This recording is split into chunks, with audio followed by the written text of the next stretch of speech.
working in my community. I'm a deacon at my church. I'm also they want to call me a pastor, but I'm not on that. I ain't hear that from God. So I work with the youth. Hold on, push the brake. Pump the brakes. Hold on, you're a deacon? I'm a deacon, but they want Whoa. Yes. And a youth pastor too, right? They use that term often, youth pastor, but I just work with the kids a lot. So I'm all right. Probably gonna happen. I'm gonna accept that call before the Lord busts me upside the head with it. But yeah. All right. I don't take it lightly. When you call yourself a pastor, you accountability a whole nother level. I need to see the burning bush before. I'm like, yes. The whole bush burn. The whole everything. No, I need to see it. But I'm happy to be here. It's an honor.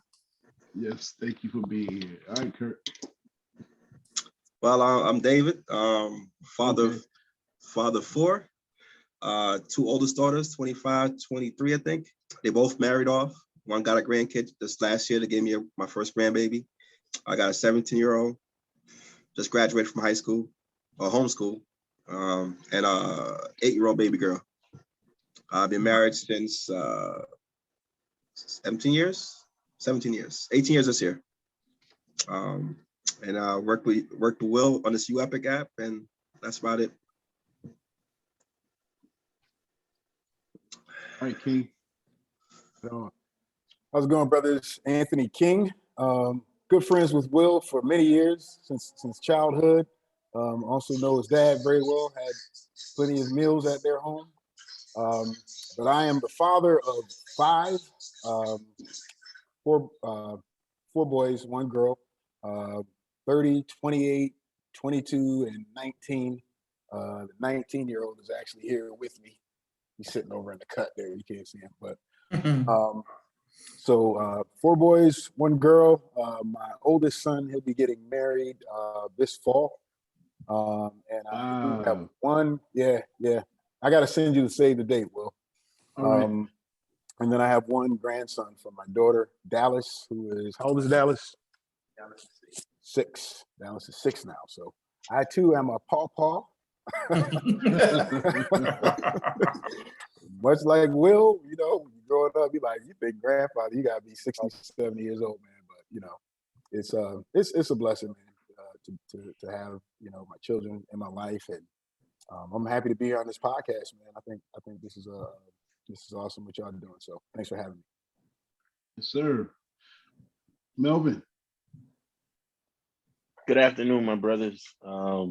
Name is Melvin Baker. I met Will when I was a student at Roberts Wesleyan College in need of a haircut. And one of my friends that was with me was like, yo, Fred Hammond cut here in Rochester? I was like, I said, I don't think so. But I've been blessed since the day that I met Will, and I'm just humbled and honored to be here. It's good to see his dad. Hadn't seen John Hood in a while. I'm listening to you gentlemen talk. I've just kind of adjusted my lens to be quiet and learn from the sage that's on this Zoom. I started young, so I do have a daughter who will be 21 this year, and I have a growing 13-year-old son. I'm blessed to tell people that I have 2 great kids who are scholarly and make me look good as a dad. And, I have an amazing wife who still makes me smile. I don't just love her, I like her. She's my best friend. And, it's this is a cool thing, you guys, Will and Dave, that you are doing here today. So, I got at least 1 cent. I don't know if I can afford 2, because there's so much value and wisdom I can see already with these other gentlemen. So thank you. Yeah, I got a little story to tell about Melvin, right? About the barber, so it all ties in. When I first met him, I couldn't say whatever, but one night I was about to close up and I was tired. And if you know me, when I get tired, I get a little weird. So somebody said, somebody's out here need a haircut. They drove all the way from Syracuse. It was Melvin. He drove from Syracuse to get an haircut. Yeah, That's a what you call fact. loyalty. I mean, Yeah. oh my When God. I graduated from college, Will remained my barber for 2 years. He was the only person that cut my hair for 2 years after I graduated from Roberts. And so, yeah, he's a brother, a friend, and definitely the number one barber on my list. Oh, here we go, starting with that. All right, go ahead, Kurt. Hello, good brothers. Welcome, good brothers. This is a joy, man. You guys saw my excitement when I just saw James back. I had the privilege of teaching his Dixon, and she, by all, that girl, 13-year-old girl, was amazing. She was one of my most amazing students. She literally, and when you have two parents that get it, both James and his wife, they get it. And so they will always hold me accountable, but it made it real easy when you had a girl that gave you 110%. And I just felt so much joy. Sometimes you don't know when you're gonna come back in somebody's life, right? That it could have been a different message, right? It could have been a different message like, yo, Will, block him out. You need to send him out of here. You need to send him out the room. But, so for me, it warmed my heart to realize that once again, Will brings these circles of people that you may be 1 degree, 2 degrees of separation from a person. And then when you see them, you just know, man, that it's going to be a good connection. And like Melvin said, man, sometimes you sit back and you pinch yourself and you wonder why you enter certain circles, and you see why, and Will's that connector. And I feel for me, you guys kind of heard a little bit about when I talk about my kids. But when you you celebrate your 27th wedding anniversary, one of the things that I feel really proud about, as with Melvin said, is that, I married my best friend, and that continues to grow and continues to shape me and keep me grounded. Having faith also provides that. But the one thing that I will say for all of you guys is that I just enjoy the opportunity to, almost like Melvin said, sit back and listen sometimes, because you learn a lot when you listen. And the one thing that I want to always be present with you fellas and good brothers is whatever you say, it will always always impact individuals. Like we're the keepers of wisdom, we're the keepers of wisdom. And sometimes when we enter a room and we speak, sometimes those words manifest so much things. And I just want to say thank you, Will, for inviting me. Dave, thank you for inviting me. I'm celebrating, my 28th year of teaching in the city school district. I got about 3 before I can head out, 2 to 3 before I can head on out and do some other challenges community-wise. Like James said, I'm doing a bunch of community things, and I've continued to do that even when I had his daughter. I continue to do that. I continue to shape things and make an impact on the community. And, and I'm a coach. And one of the things that I think about with coaching is you got to have tough skin, and tough skin allows you to be able to have experiences. And I think for us, we all have a book, right? We all have pages in the book. And what we always do is we always add to those pages. And anytime we can come against young folks, we impart that knowledge with them and we give them that key. And I think that's what we have on this Zoom call, the ability to impart knowledge and grow from each other. Appreciate you, good brothers. Happy Juneteenth to you all, brothers. Thank you. Thank you. Last but not least, my dad is on the line. I don't know if he's going to say anything. Kind of a quiet guy, but Dad, you there? Can you hear me? There he is. You can hear me? Yes, sir. You're at the floor. You can't see me, huh? No, we would like to.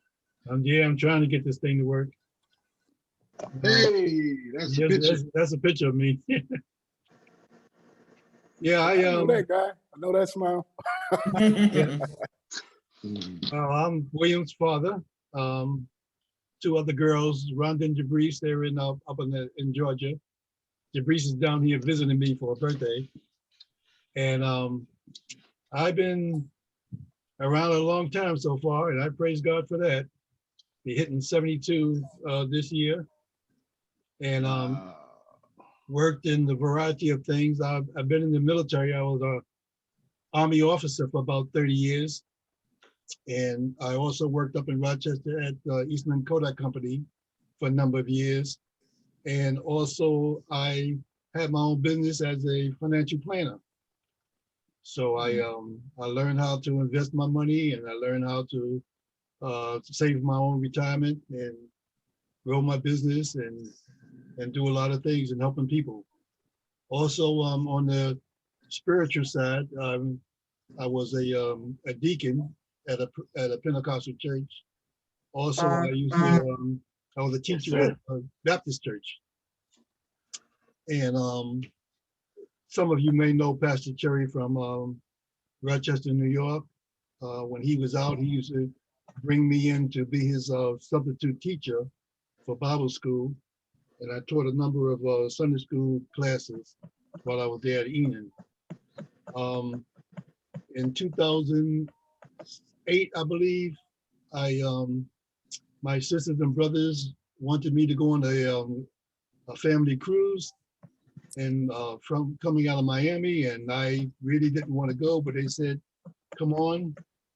And so I went for the first time, and while I was on the cruise, I met my future wife, my present wife now, Delia, and 2 years after that, we got married. So I left from Rochester in 2008 and came down to Miami. And on the way, I learned from reading scriptures just about every day that God is happy when we praise him and we thank him, and we, go to service and work in the church. But he's more happy when we do what he tells us to do. Amen. And a lot of people know about God, know what he's done, but they don't know what goals or what visions that he has established for them. And you can find that by actually praying, which is the key, and by looking at the epistles.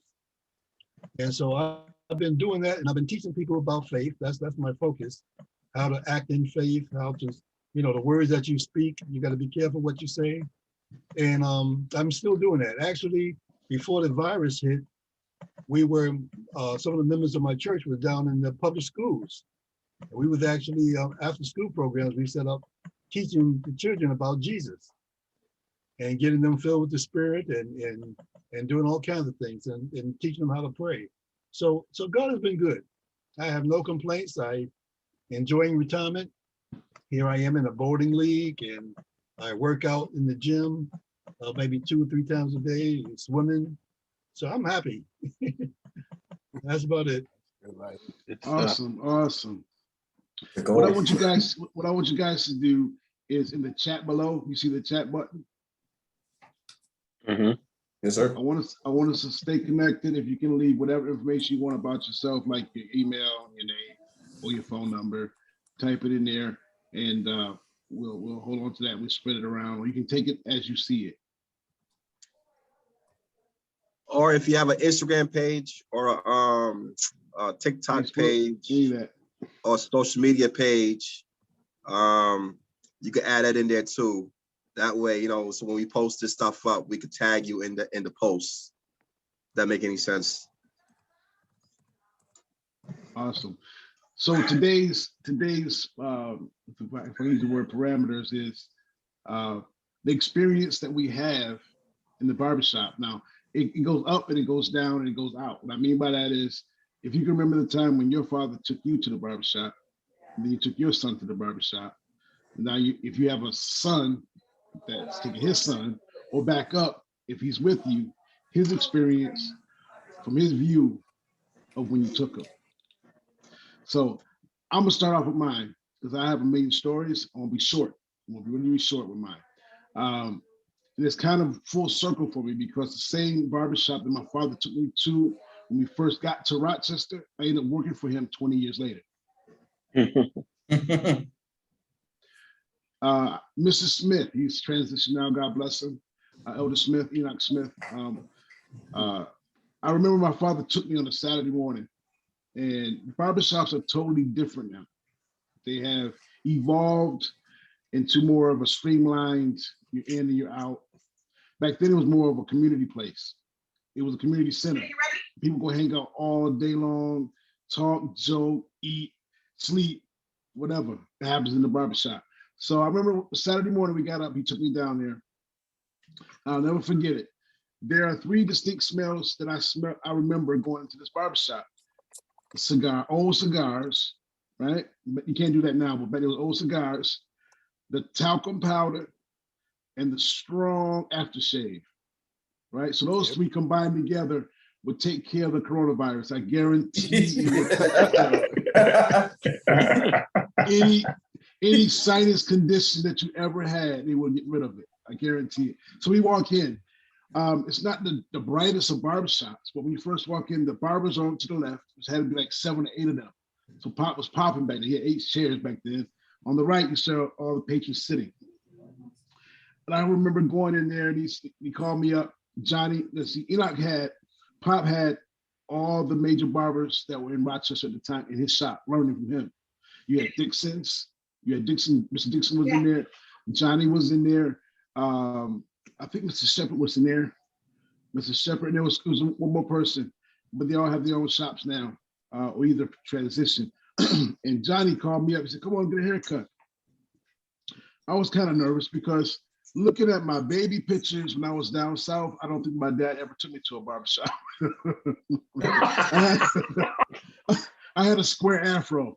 So I don't know. I know I didn't complain, so I jump in the chair, and so Johnny began to cut me. At the time, Johnny was the green barber, the barber everybody laughed at. Nobody wanted to get a haircut, so I'm the guinea pig. So I didn't know it. So he cuts my hair. Then he asked me, he says, "You want a part?" I didn't know what a part was. Looked at my dad. My dad was like, "Yeah, give him one." And he said, "Okay." He put a W in my head. Ooh. Big W in my head, right? Ooh. But I thought it was the coolest thing, though. I was showing it off, and it probably was about big as a highway, but I didn't know. I didn't know. And so as you look around the shop, there was an old man in the shop. His name was George. George is the kind of guy that lived forever. He'll be there when you was born and when your great grandkids had their kids. He's always around, right? And George, he's transitioned on now, but George be the one that will always argue with Miss Enoch. They will always get into it until about 11:30 in the morning. He'll cuss Miss Enoch out and walk out, slam the door. Every Saturday morning, let me count it like clockwork. It's that one guy I always remember. And when we moved across the street on Brooks, I remember before he passed away, I remember he came to me, he was like, "Hood, you've been around this place for a long time." I said, "Not really, but yeah."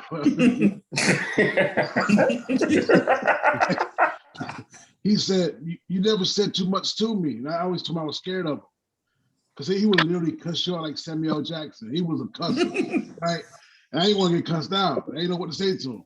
He said, "You know what I remember about?" You said one thing to me one day. He said, "Oh man, George, you a good man." He said, "That stuck with me to this day." You know what I mean? I don't know why I said it. Maybe I was scared, but I didn't know him past the barbershop, right? One last fact about George, I'm gonna get off my soapbox. This is quite funny. Maybe it happened to one of y'all, I don't know. But see, George had a girlfriend that had a boyfriend. We said it again. George had a girlfriend who had a boyfriend. George worked at RIT as a maintenance guy, right? George had money. George bought a car that George never drive because George never had a driver's license. But George's girlfriend's boyfriend always had the car and he was okay with it. I don't understand this situation. So one day his girlfriend comes into the shop, light-skinned lady, comes in the shop, said, "George, I need some money." Normally he'll give her money, she'll leave. This time George stood up, pulled his britches up, he called them britches. He pulled them up to his chest. I don't know if the old school guys had their pants up to their chest. This dude, let me tell you what this dude did. This dude, he's a cusser, right? So he cussed out, took her outside, right? He didn't know how to drive, bro. Took her outside, got in the driver's seat of the car, took off, and ran into the corner store. He said, if I can't have it, you can't have it either. Oh my God. I'll just say that there's characters in barbershops. I'm telling you. And when my book comes out behind the chair, all them characters are going to be in that book. You know what I mean? So, but that's just a small piece of my story. And whoever want to jump in next, I mean, we're just going to keep it in those parameters. Just tell your story, man. And if you can glean somebody else's story, just jump in. Oh my goodness. Who got next? Oh, I just wanted to apologize to everyone.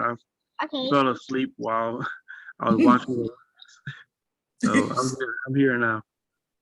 What's up, D? What's up, Noah? Oh, it's all good, man. What's up, Anthony King? How you doing, man? Good, man. Good to see y'all. Yes. How's that cerebral business? Keeping me busy, bro. Keeping me busy. I believe it. All right, How you doing? How you doing there, Jack? You want me to go next? Oh, how you doing? Good to see you. Doing good. Hello. I was saying hi to Shaq over there. You know who I'm talking about. Yes, sir. Yes, sir. Yeah. Go ahead, James. Yeah. So I grew up in a small town called Morganville, Kentucky, and they didn't have barbers in Morganville, Kentucky. You had one of your friends try to cut your hair the best you could. So I never had a haircut. We moved to Jackson, Mississippi. And I remember like it was yesterday. My hair had grown long. I was maybe 3 or 4 years old, and I was wearing these raggedy cornrows. My mom didn't know how to do cornrows, and my dad would get upset with her about my hair. So my dad puts me in the car, and we had to drive at least 700 miles to get to the nearest barbershop. That was the longest ride ever. So my dad used to work at Job Corps, and he had one of his students cut my hair. Young kid, Mr. Daniels, I'm gonna do the best I can. Mr. Daniels is happy. You go into this room, everything was green. The walls was green, the tiles was green, the chairs were green, the lights were green. Everything was green, and this young kid with a green apron is like, "Yes, Mr. Daniels, I'm gonna cut your son's hair." And he started to dig into my scalp and try to cut my hair. My hair was cut. I was traumatized. My hair was cut. So after maybe like it felt like 2 or 3 hours, but it had to be like maybe 45 minutes. I come out and my dad looks at me, he turns me around, he goes, "Okay." We get in the car and we drive the 700 miles back. Complete silence, complete. He didn't say a word there. He didn't say a word back. My mom comes look at me. She's like all these nicks and cuts. My dad's like, "Don't worry about it, it's fine." And that's how it started. The ongoing pursuit to keep my hair cut. Wow.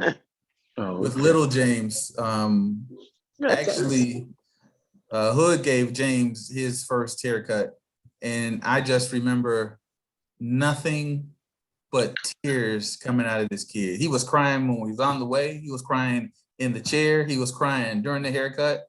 And then after he was done, he's like, "I think I look good."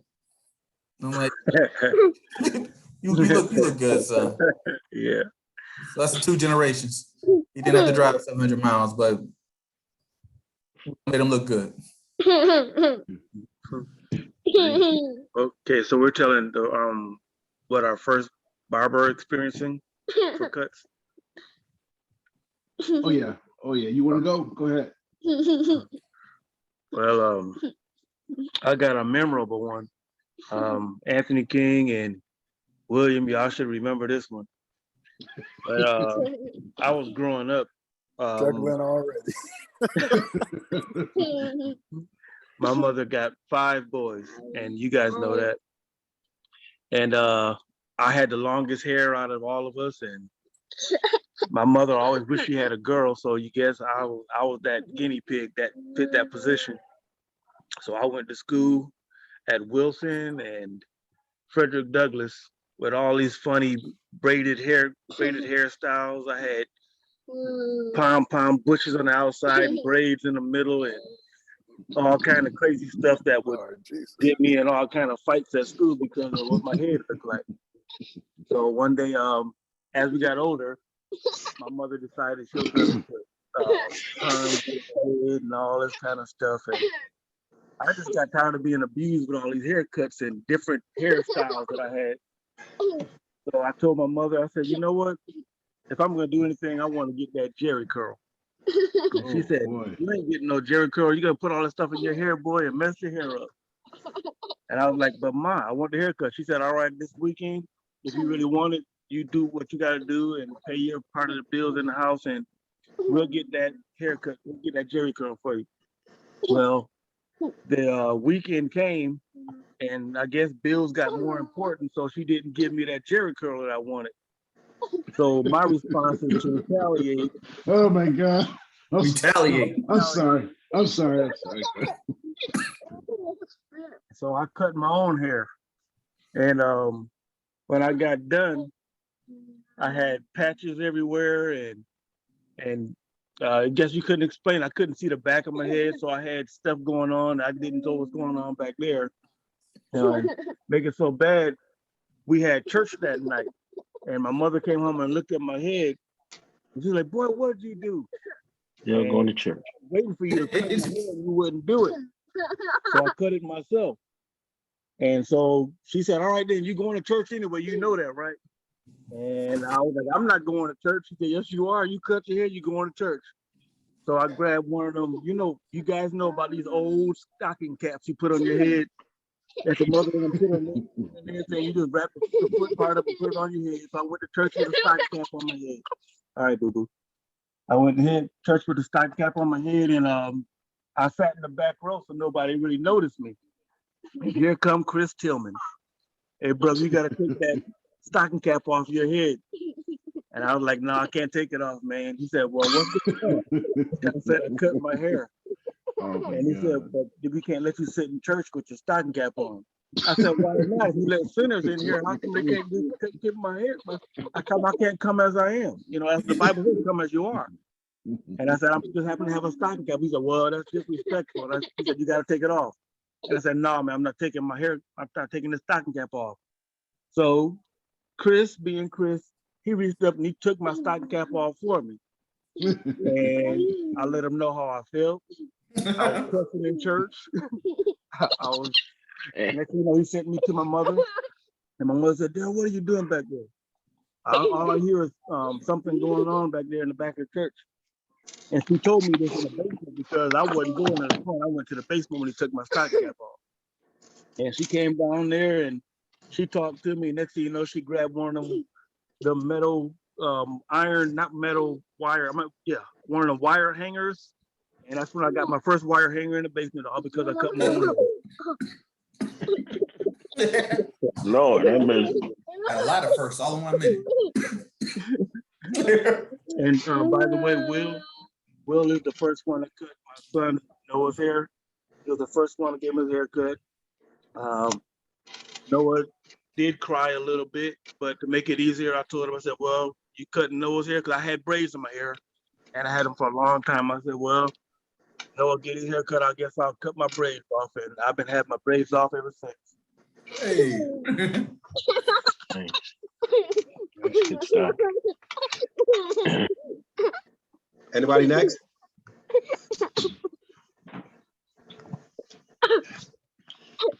I'll go.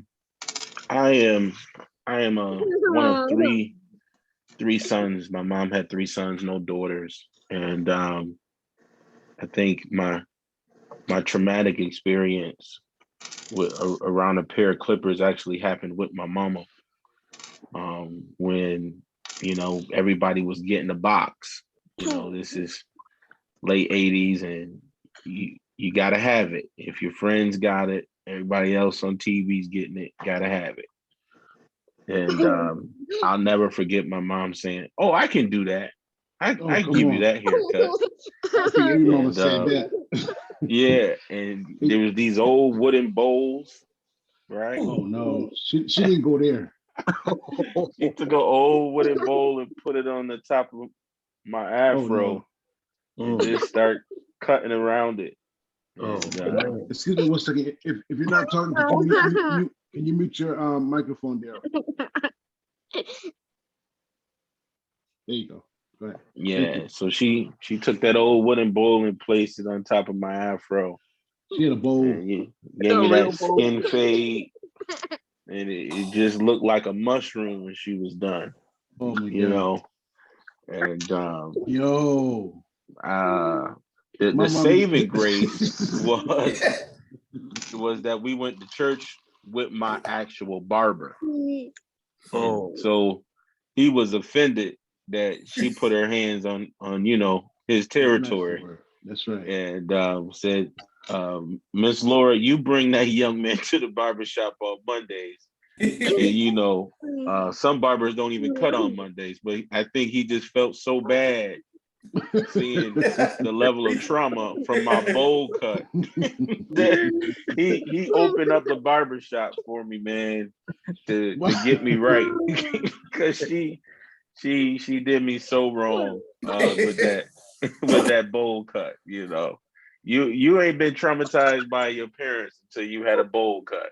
Oh man. Bro. So my mother had a Kirby vacuum cleaner. I don't know if you remember Kirby vacuum cleaner. Gave me a set, Yeah. and it wasn't in style then. Gave me a set. So go ahead, man. I'm sorry. Go ahead. Yeah. So I was just thinking about that, and I'll never forget, the deal that it was to take my son to the barbershop for the first time. And, and even now it's a deal. He's 13, and, he and I were doing this dance about independence and making choices. And, we're living in a day and age where these young men want to have natural hair, and they want it long, and twisted and kinky. And man, I've had a brush cut for the last 25 years. So you can imagine the angst that this is creating for me. And so the deal I made with him is I said, listen, give me a brush cut throughout middle school. And if you want to grow your hair out for high school, I'll live with that. And now I can't keep a brush out of his hand because he's determined to have the best waves in the city of Syracuse. And so it's having this conversation about hair is, it's nostalgic, but it's also, culturally relevant for my house because, as a dad, I know we live in a predominantly white society here in the city of Syracuse, and people make assumptions based on aesthetics all the time. They make assumptions on, young Black men having their natural hair, having it long, having it kinky, that are not always pleasant, right? And so I tell my son, let's just keep it clean cut for a little while, So y'all pray for me, He's almost as tall as me, so I may have to Nancy Kerrigan him at some point, just break him down if he get too big. Hands. Oh no, he's a strong boy now. He's a strong one. He's a strong one. Because he's about to start lifting weights this summer. So, yeah, but Man. yeah, this is good, brothers. I'm looking forward to these other stories we got ahead of us. Oh yes. Good. Brother Thank you, man. Okay, you gotta go downstairs and watch TV, okay? Go ahead, Curtis. Can you hear me? Curtis. Yo. You're on. Well, many of you don't know I'm from the Bronx originally. And in the Bronx, you had to get your hair cut early Saturday.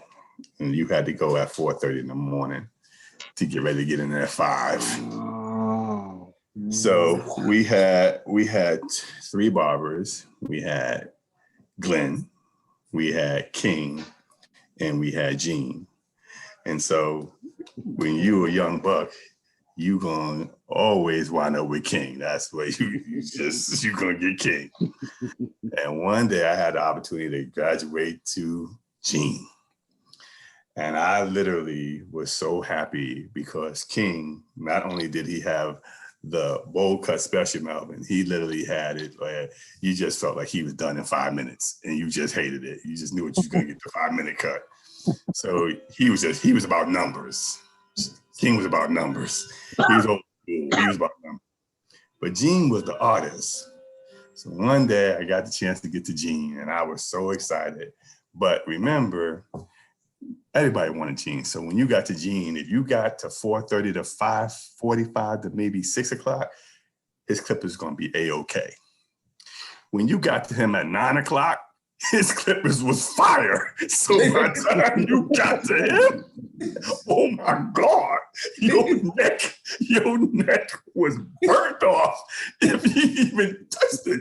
So I was so happy that I got Glenn, and all of a sudden I could just realize like it's gonna happen because he was not, and this is what I'm learning now, he was not he didn't have to use a razor. He used his clippers. Oh my, I think my neck was burnt for like 3 weeks because it was so hot. I got out the chair, I was crying. I was crying. And he's like, "What's wrong, young buck?" I was like, "You burnt my neck off, man. You burnt my neck off." And Will, oh, not like you use that nice stuff that soothes your skin. He was alcohol. Oh, straight up alcohol. So you already know what that was like. I was crying, my neck was on fire, and I couldn't even show up my haircut. I couldn't show up my haircut because I was burnt up, man. And I'm talking about literally like it was just like the pain was, and you know, guys, your head on fire, when your head on fire, there's nothing you can do about it. And you can't do nothing about it. So all of a sudden, right? And we had this game that we all played, and y'all probably remember, open neck. Open neck. Oh my God. And my boys was like, "Kurt got open neck. He can't even do anything to hide it because if he touches his head, he's gonna hurt it." Man, it was crazy. So I want to tell you about the hot clipper cut. That literally, when you wish for things, sometimes wish for things is the worst thing you could ever wish for. Just let it happen. He was horrible. Like, and this is what happened because back then, Will can show you, back then it was about numbers. It's about numbers. It's how many numbers you're gonna get, how many cuts you're gonna get in that hour. It wasn't about the quality, it was about the quantity. So I was a part of that. So there's my story, Will. All right. What I got out of that is you got to be intoxicated to get his haircut then. All right. Hey, Dad, you go next. I want to hear your story. I was just trying to think about what Curtis was saying, and that kind of scared me. That's some bad nightmares, boy. Traumatizing. Yeah. You know, the only thing I remember is whenever I went to a barbershop, I always say the same thing over again. Cut it short and shape it all around. That was my thing. Most of my haircuts was in the military, because I went to the military right after college, and that's all I would tell them. You know, keep it low and shape it all around. I had no bad experiences in the barbershop, and but there was a lot of chatter, as you guys well know. You know, a lot of discussions about different topics, and that was good. And I like the movies that are played on TV where they show the barbershops, and they still do the same thing we all accustomed to. You know, talking about events and things happening and who has what girlfriend and all that kind of stuff. But that was a good togetherness, and that's one of the reasons why I like that the barbershop is because men get together, and men, either you talk about the good times, the bad times, you know, the happy times, things that are going on in your life. You don't get that fellowship too much, you know, besides in the church sometimes. But the barbershop was just a commonplace, and they still, you know, portray that on TV. you know, that the black guys, when we go get haircuts, we get together and we talk, discuss about things, and we share experiences. And I think that's a good thing to keep going. Awesome. Awesome. Who's Anthony's next? He's probably with a client. Who else is left? David. All right, so I got a couple. So I think when I was younger, the best when I was in Queens, the best barber I had was a guy named Mike, Big Mike. It wasn't from a barber shop though, it was from his garage. So we would go down to his garage and he would hook me up with my designs in my head. I thought it was, you know what I mean? It was like, yeah, it was Big Mike, man. He was a Jamaican, Asian Jamaican. All right. And so every Saturday or whatever Fridays, I go down there after school and then he will hook me up, give him like $7, whatever would be the case. And he would just put my designs in and I thought I was neatest thing. And then the next story I have about barbershop will be probably with my son. I think when he was like 12 or 13, 14, somewhere around that age group, I thought I was a barber. So I decided to get some clippers and I started, I was trying to do fades. I was doing brush cuts. I was doing it all, right? And so I had one good fade, right? It was good, came out good. Then the rest didn't come out like a fade. It came out like blocking. It was like, what else? I thought I was nice. And then I said, you know what? We had a function coming up somewhere. We had doing something. And I think it was a graduation or something. I forgot what it was, but so we took him to Will. So Will, man, function came up. So Will got him, took care, got him nice. And after Will got him nice, he never let me touch his hair again. That was it, man. That was the last time I ever touched his hair. Last time was that once Will touched his head. Dad, I'm good, Dad. I'll just go to Will, and that was it. Hey, so that's Dave, yes. Hey, you want to tell him about the $10 haircut? Oh, okay. So listen, guys. So all right. So Will, y'all know how Will was operate. You got to book appointments, right? You don't book appointments, you can't see him. So when he's on South Plymouth, I'll go see him. I'll go there and I'll go right there, book appointment on like there, whatever be the case. And then one minute he raises prices up. So I'm the $10 man.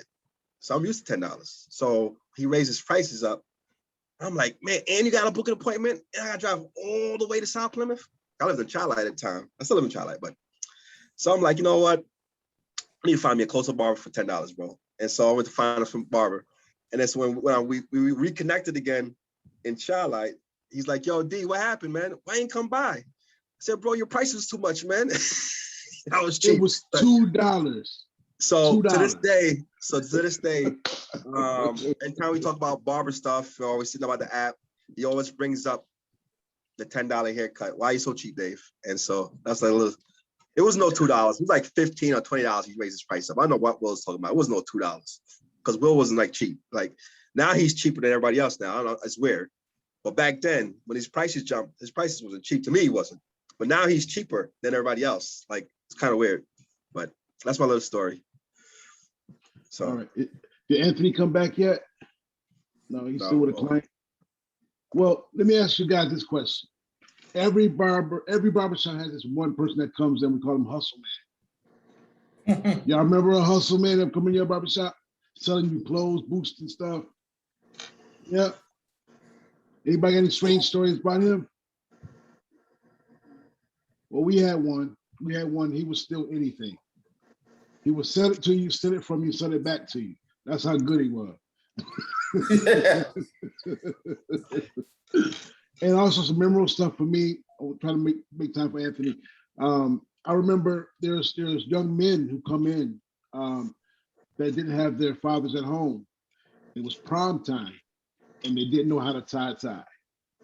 So there's many times I taught them how to tie the tie, shine the shoes, straighten that uniform out or whatever the case, and just look proper. And those are the times that now that they have children, they come into the shop now, we talk about stuff like that.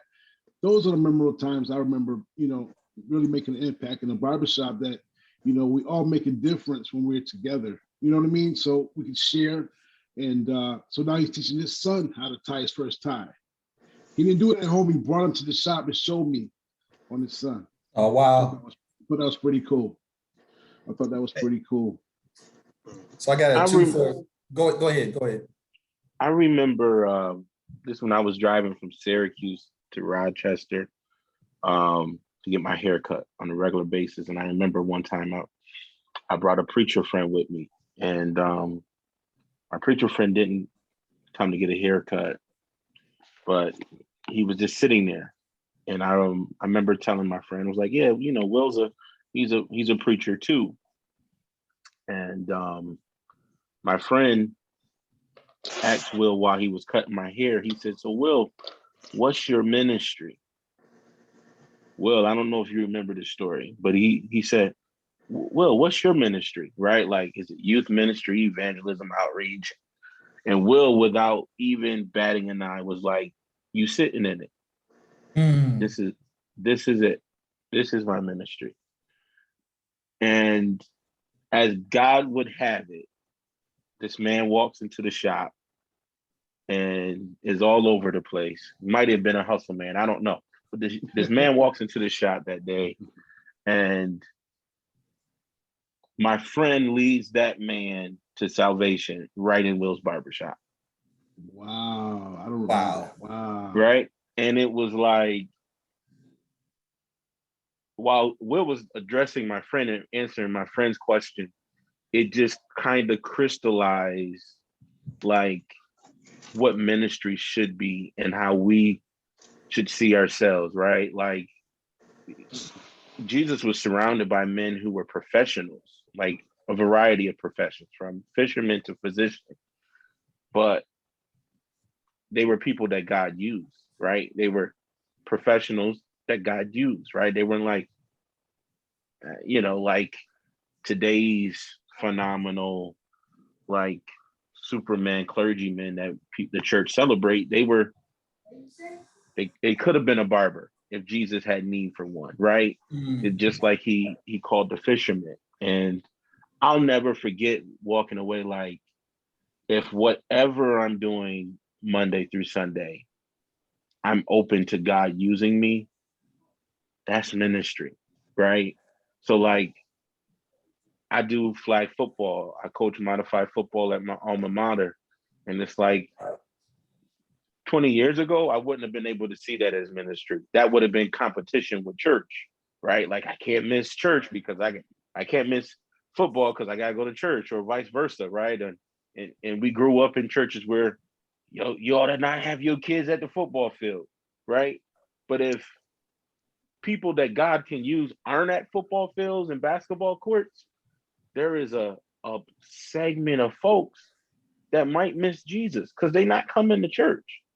In the same way, if Hood doesn't posture himself to say, God, you can use me Monday through Saturday or Tuesday through Saturday, whatever his business hours were, right? Then there's a segment of people that might miss Jesus because they turned off from church or just not going to church, but they could get Jesus at the barbershop, right? Like, they could get living water at Just Like Water, right? Like, that was, and it was like, All right. man, yeah, that's what's up. That's, so that's what, when I'm hearing, and that's what I'm thinking about when you teaching men how to tie ties, right? You're shining your light, and that's what it's about, brothers. You know what I mean? Not just for our kids, but for fatherless sons, motherless daughters. That's what it's about. I tell you, I don't know why I want to say this, but there was a time when we used to have, I don't know if you guys remember, we used to have like prayer meetings in the barbershop. I don't know if y'all remember, we used to have revivals and all kind of stuff in the barbershop upstairs. But there was a time I was there early, I never forget it. And a young lady, my shop was actually upstairs. We had to come to the alley and come upstairs. I don't know if you remember that. A young lady came upstairs with her baby. And she asked me for $20, right? And normally I don't give out money. So I said, what is that? What is the actual need? She didn't really want to tell me. She said her boyfriend sent her upstairs. So I kind of caught on what was going on. And then she started to solicit herself to me. So I stopped it right there. I prayed with her, right? And I sat her down street to get her diapers or whatever the case, so whatever. And so it just so happened, speed up. A year later, I was with the Fatherhood Initiative program. I was volunteering, and at this particular night, I had to speak to a group of ladies. I don't know what it was for, but single moms. And guess who showed up at that meeting? That young lady. And she came up to me after the meeting and said, "Thank you for not taking advantage of me. I was on drugs at the time." And okay, so it's like, when it comes to situations like that, it says a lot about the responsibility that barbers have. If you plan on being a good barber, it's more than just cutting hair. Like I tell people, I may not be the best skilled barber, you know what I mean, but I'm consistently me, if that makes any sense. So is Anthony back yet? No. Okay, let's talk about where I saw someone I want to talk about. This right here. A lot of what I did with my kids was on Saturday before I used to come in, when they got a little older, we used to have man breakfast. I think James does it. Yes. It's almost like a rites of passage, the barbershop. Yes, it is. If you guys want to speak on how that goes, like with your son, like, was it like a rites of passage for you to introduce your son? Yeah.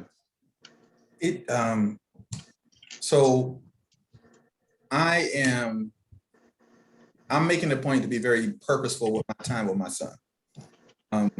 When I was growing up, I knew my dad loved me. I knew my dad cared, but my dad was extremely busy. He worked like a dog. So when my dad sat still, he was asleep. Yeah, he come to work, he sit down, he out. I knew he loved me, knew he cared, but if you mess up dad when he was asleep, we're gonna get the business. So man breakfast came about where I noticed that I was becoming extremely busy, being mindful of my time, and my son was asking my wife a lot of questions. And I'm like, those aren't questions your mom should be, those are questions my wife should be answering. Those are questions I should be answering. So I'm like, I got you Saturday. I'm gonna get your haircut on Saturday. So man breakfast became, we get our haircut, we go to McDonald's, we sit down, and you can ask me anything you want to ask me. We can talk about anything you want to talk about. It could run from why did Adam leave Eve to eat the apple, to when we get home, can we play video games? But the idea came about of, now you're at a point where you're not a little boy now, you're a big boy now, and I need to start imparting manhood into you. So if I don't do it, nobody else is going to do it. And so it's changing.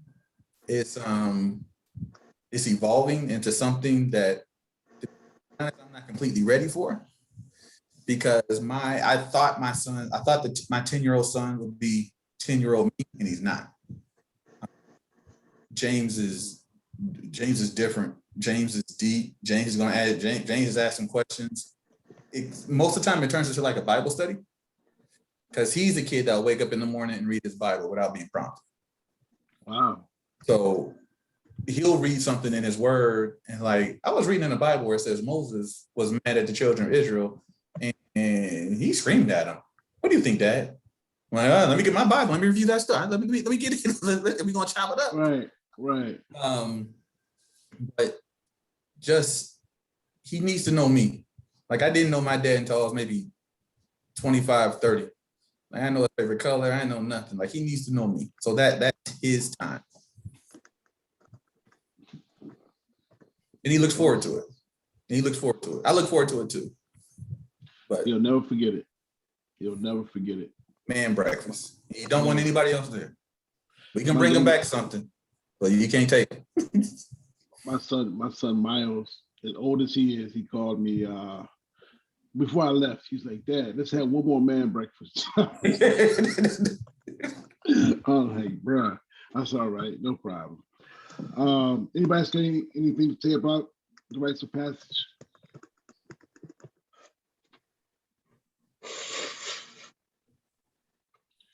No. Okay. Well, last. Go ahead, Melvin. You gonna say Yeah, I think the man's breakfast is something I'm taking away from the conversation. My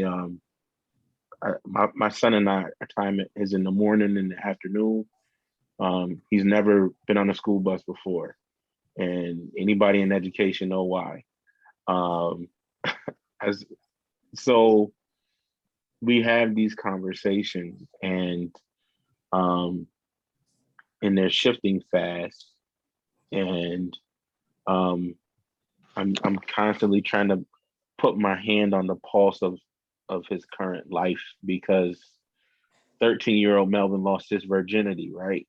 So I'm like, he's 50% me and 50% his mama, who was really saved and sanctified. And so I'm like, Lord, in some ways, let him be like his mama and less like his daddy. But I know he's human, right? And um, he got a cell phone recently, and the understanding was, while you always have this phone, it's your mom and I's phone. It's our phone, right? And um, because his peers try to raise him too, while we're doing our best. One of his friends decided that he needed a girl to talk to, and so we didn't know for a little while. So they had exchanged numbers and exchanged pictures, and eventually he decided, like, hey, let me tell my parents, like, I got a friend that's a girl. He was like, yeah.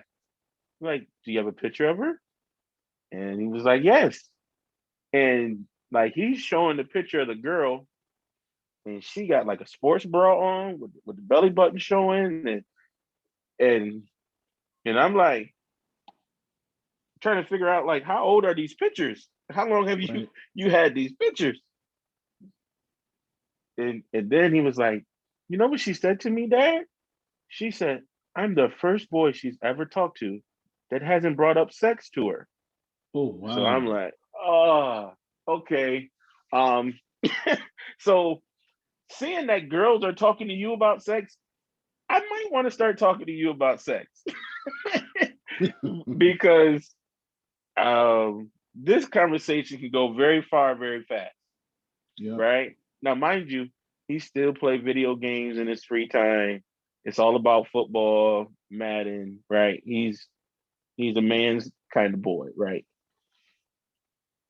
But of course, now he's got a question. Dad, what is sex? Okay. Um, $1 million question. Huh? so the older I get, the more candid I get. I don't know if that happens to all men, but I used to have a filter and I haven't seen it in like 5 years. So I said, son, sex is when a man take his penis and put it in a woman's vagina. And because he wasn't ready for all of that, he was just like, okay. And we moved on. He hit me with okay, and bro, I was so happy. He just like, okay.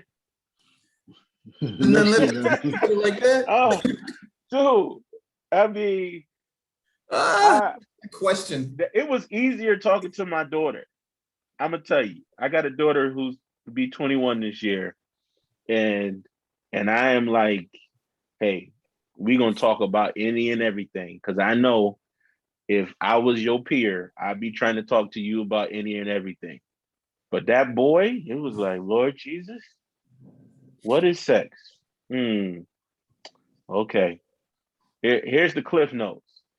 And don't do nothing with what I'm telling you anytime soon. Because this is what I told my son as long as I knew he can understand what I was saying. I said, son, you don't need a girlfriend. You need a wife. Not just having a woman in your life. If you're not positioned to be a husband, you don't even need a girlfriend. You don't need a girlfriend. You need a wife. And I know it's ambitious. I know it's unpopular by many people's estimations, but I've had my fair share of girlfriends that turned into ex-girlfriends I've broken their heart, they've broken mine, and I want a better life for my son and my daughter than I've had for myself. And that's the best way I can put it to my kids is, listen, I know you got the fire, I know you got the desire, but if as you move through these phases and stages of life, just stay focused and avoid some of those pitfalls that your dad stepped into. And I wasn't even tricked into them. Some of them I just jumped in full feet, head first, and asked if I could go back in for round two. So just trying to teach my son and my daughter to be better stewards of this life experience than I was. So y'all Can I ask forgive a me for follow-up question? my soapbox. Yeah. So I got a daughter and I got a son, and you said talking to your daughter was easier than talking to your son. Is that just because you had practice? Is it because it was your first time? Is it because the way boys and girls think? Why? I say that because I think there was a higher level of fear for my daughter, right? Like the fear removed the filter for her, you know, like and to be totally transparent, my son lives with me, my daughter has never lived with me, right? So I'm trying to model manhood from a certain distance in competition with a stepdad who may not have the same philosophy as I do. Good man, he really is. You know, he's a preacher, but he and I are two different personalities, and he may not feel the burden that I feel about certain things, as I'm sure is vice versa. But I was the kid that many of you men would like when you met me, right? Like I understood the value of yes, sir, no, ma'am, hold the door open, right? Like your wife got groceries. Ma'am, would you like for me to help you with the groceries? You go to church? What church you go to? Oh, I go to church, right? We could talk about scripture because I grew up in church. But God help your daughter when you wasn't around. because because Wow. because I was also the guy who had cousins that showed me what a vagina was when I was like 10. Like I was also the guy who parents had every specialty channel known to man. Cinemax, HBO, Showtime, right? So I'm learning about sex at an early age, right? I was that guy. And so I always know it's not the guys that are knuckleheads, right? Who my daughter will be like, nah, I'm not interested in him. It's the guy that I like. It's the guy that I think, oh, that's a nice young man, right? That's the guy that I know is interested in talking to my daughter about sex. And we live in such a hypersexual world, right? But we live in a hypersexual world. And it was like I wanted my daughter to understand certain things, like just because he's nice don't mean he's good, right? and so this is like when my daughter was in ninth grade and her first boyfriend texted her mother and was like, I just want to introduce myself. I'm Azalea's boyfriend. And I said, we need to meet with him. Because if he has enough courage to get your cell phone number and to text you, he's got enough courage to do some other things. And we sat down at Dunkin' Donuts, his parents, my wife, my daughter's mother. And I said, do you think that my daughter's going to be your last girlfriend? And he said, oh, yes, sir. There goes that sir stuff, right? Yes, sir. So, okay, all right, hold on. So I looked over at my daughter and I said, do you think this guy's going to be your last boyfriend? And my daughter went. She didn't even answer the question, right? She didn't want to hurt the dude's feelings. She said, looked up to the ceiling. I said to him, I said, this is the only thing I ask of you. When this relationship is over, just make sure my daughter's still a virgin. I said it to the kid right in front of his parents. I said, that's the only thing I ask of you, is that the virgin you met when y'all got into this relationship is still a virgin when this relationship is over. Because my personal belief is that, in the words of Solomon, there's many a men who could have accomplished many a great things if they just didn't get sex involved in their life too soon. He says, don't give your strength to women, right? And I don't think he was talking about building houses. Not the man who had 700 wives and 300 concubines, right? Like, and so I tell my kids to just stay focused on, you know, their purpose and their goals. And it's a battle that I lost, right? Like, how different would my life had looked if I had waited till marriage, right? How many tens, if not $100,000 could I have saved if I wasn't paying child support to a woman that I had no intentions on marrying, right? Like that's a narrative that I hope my son never has to live out. Not because my daughter isn't dope, because she is, but the reality is I'm fathering her from a distance. And that is unequivocally the most difficult thing I've ever had to do in life, is raise a child that I don't live with every day. My son gets the benefits of Melvin instinctively, naturally, and my daughter just doesn't know it. And you know, if my daughter and my son alike can avoid that, yeah, they'll be better. They'll be in a better position than I ever was. Thank you for that, brother. I wrote some stuff. Yeah, down. I feel like I just took all the lightheartedness out the room or something. No, we are thinking like, Melvin, I kind of agree with you, and I really thank God for you for what you've been doing, because that's the way we got to go these days. You know, these kids are young, but they getting overwhelmed by these sexual things right now. And if the parents are not going to tell them about sex, then the world is going to tell them. Yeah. And it's going to lead them into, you know, various diverse problems, you know, in their lives that they barely won't be able to get over with.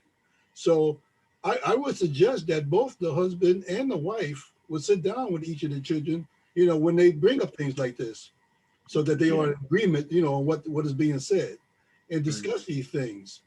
You know, I also tell young women when they, you know, from any age, if they're going to have a boy for a girlfriend, have a boy as their boyfriend, they need to really look at how that person, that boy or that young man, is treating the mother. Because the way he treats his mother gives her an idea of how he's going to treat her. If he looks back at his mother, she got to be very careful, because that may happen to her. And a lot of domestic problems that we see today is because the woman didn't take the opportunity to see how that man treated his mother. And that's a good indication of whether that guy need to go or stay. And it's vice versa also, you know, with the guy. If the girl treats her father bad, then, you know, that's an indication she's going to treat him bad. So those are good discussions that, and we shouldn't back away from it. You know, in the past, in my generation, you know, they kind of backed away from that stuff. They said, well, let's give it to the teachers or the preacher man or somebody else. But I'm very happy that, you know, that you guys are stepping up and actually bringing forth those conversations, because they need it. You know, it's not an embarrassing thing. It's reality, really. And one time, sooner or later, they're going to confront it. And if they don't hear from their parents, they're going to look to friends, you know, who may give them bad advice. So that's great what you're doing. Yeah, it's a serious conversation. You know, I worked as a program director for this program called Youth Build, and it was working with high school dropouts ages 16 to 24. And I'll never forget that the Monday after one particular weekend, and they said, Mr. Baker, the weekend was so much fun, but I honestly don't remember it. I said, what do you mean? He said, well, some of us got together and we had an ecstasy party, right? And I said, you had a what? He said, an ecstasy party. You know, so they all just got together, popped some pills, and made each other feel good. These are 16, 17, 18-year-olds, some a little bit older, but none of them are ready for the burden of fatherhood or the burden of motherhood, but they're doing things, right, that would create it. And some of them lost girlfriends on account of that ecstasy party because they hooked up with somebody they weren't supposed to hook up with. And we're just in a society that we have to assume that our kids are being exposed to this. It's okay. Do what you do what you feel. I mean, I was uncomfortable. I said, son, you got to delete those pictures out your phone. Like, this girl's 12 years old in a sports bra taking a picture of my son. And she's like, send me a picture. And he's so naive, right? He just takes a picture with his hoodie on. It's like a selfie, and like, here you go. He's not even smiling. I'm like, I'm so glad you your mother's son.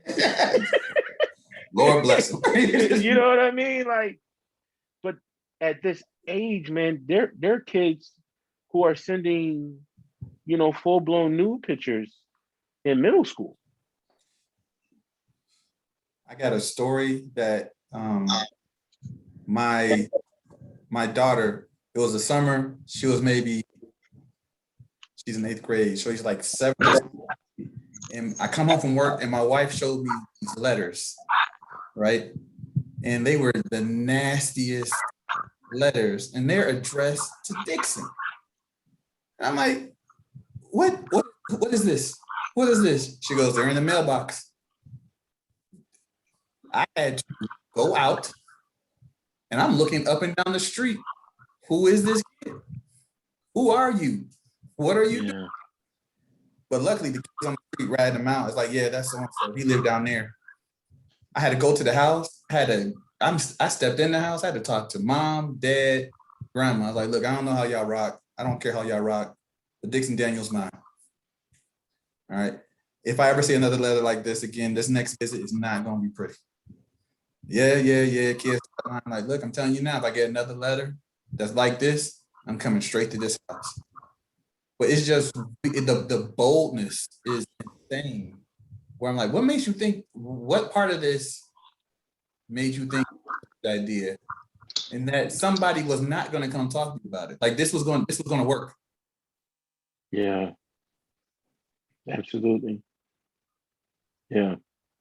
And it's not just boy, girl. It's like you have to watch your daughters around girls now. Yeah, that's true. Right? Yeah. You got to watch your sons around boys. Yeah. Not because of what necessarily is in them, but because of what's in others that may want what your kids. Mm-hmm. You know. Yeah, it's something. I'm in Miami and I see a lot of that. I see a lot of that, and I'm sure it's in other places too. But Miami, man, you got to be careful, especially when they have these vacation times. Down at a place down South Beach here in Miami. Spring break. They would right. They would grab you and they would force you. Things like that. So yeah, you gotta be careful. You gotta get that talk going. Yeah. So yeah, the barbershop used to be a place where you learn discipline. I don't know if you ever get hit by that razor strop, but I did. You learn how to sit still. It was the first thing I learned. All right. And then you listen. Right? and there were other men around you that reinforce that situation, right? So we don't have that anymore in the barbershops, right? Not many. So that was one thing that I do miss about being in the shop with a bunch of other barbers and stuff like that. But you know, people are busy now, so they want to get in and get out. But time has met us at the time, and I thank you guys for being on. I have all your information. If you want to copy it down, this is recorded, so you'll be able to look back on it. I think this particular session is going to lead to a part 2 based on how it's going. And we'll come up with a theme, and hopefully we'll get more brothers on here. Maybe this could be like an outlet for some of the fathers to kind of reconnect with their sons and their children, you know, in a way that they didn't know how to, you know, because it is a difficult, sticky thing. Like, you know, especially when you have, like you said, man, we have children outside of your home. Yeah. It's a delicate balance, especially if you don't have a cooperating parent on the side. You know, so I hope in your conversations in the future that you do talk about finances, because a lot of us don't know how to save or invest, and I'm seeing a lot of struggling among families because of the mistakes they made in the area of finances. So we need to get that across to our children, to ourselves, and to people who we know need that information. Yes, sir. One of our future topics will be financial literacy, combined with real estate and all kind of stuff. We will have that topic. We'll have you on, and you can enlighten us and get us on the right path. I know it's a constant struggle for me, you know what I mean? But I'm halfway there now, so I'm getting there. Anybody have anything they want to say before we sign off? Yeah. I had a story that I was contemplating on telling about rites of passage, but I can share that on the next time we get together. I'm proud of this meeting that we're having with men, that we can come together and give our points of view on different things that we have, because it actually helps other men to step up and see life in a different light. But yeah, I like this, and I would like to share my story with that rites of passage, because I think it's important here. Okay, so I mean, it's up to you, man. You want to share it now? You want to be on first on next week? Like what time do we have? Because it's basically me. Does anybody have to leave right now? Does anybody have to leave right now? Yeah, I do. Okay, I do. All right, we'll save it for next time, Daryl. And Okay. but thank you guys for coming out. And remember, Uepik, you are epic. You are epic, right, Kurt? Uepik, right? That's how it goes. Yep. So we're definitely, it's coming out. It's coming out. God hope it's coming out this week. And if you haven't been to uepic.biz, go pre-register for it. You'll be the first one to use it. It's going to change your life. It's going to help us do more things for the community. All right. So you guys have a wonderful Father's Day, and happy Father's Day to you. Enjoy your family. And until the next time, Godspeed, y'all. God bless. Thanks, man. Bless y'all. Have a good one now. Yep.